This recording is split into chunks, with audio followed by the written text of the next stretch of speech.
فاسألوا أهل الذكر إن كنتم لا تعلمون۔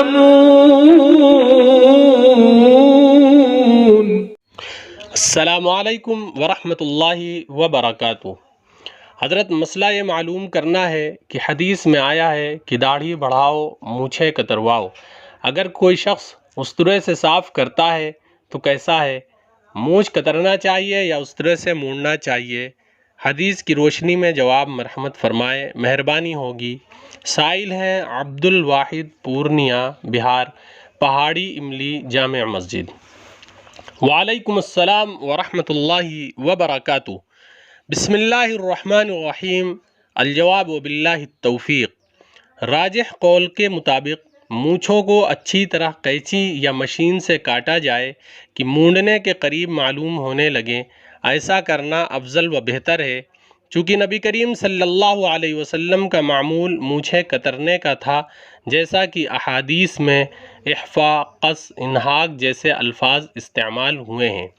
ان الفاظ سے معلوم ہوا کہ مطلقاً کاٹنا یا مبالغے سے کترنا وغیرہ یہ سنت ہے۔ اکثر فقہائے احناف نے قصر یعنی کاٹنے کو افضل قرار دیا ہے، جیسا کہ علامہ کاسانی رحمۃ اللہ علیہ کی رائے ہے۔ آپ نے حلق یعنی مونڈنے کو خلاف سنت قرار دیا ہے۔ البتہ اگر کوئی مونچھ استرے یا بلیڈ سے مکمل مونڈتا ہے تو یہ بھی جائز ہے، جیسا کہ احناف میں سے امام طحاوی رحمۃ اللہ علیہ نے حلق یعنی مونڈنے کو افضل قرار دیا ہے، لیکن مونڈنا خلاف اولا و غیر بہتر طریقہ ہے، کیونکہ مونچھ مونڈنا سنت ہے یا بدعت۔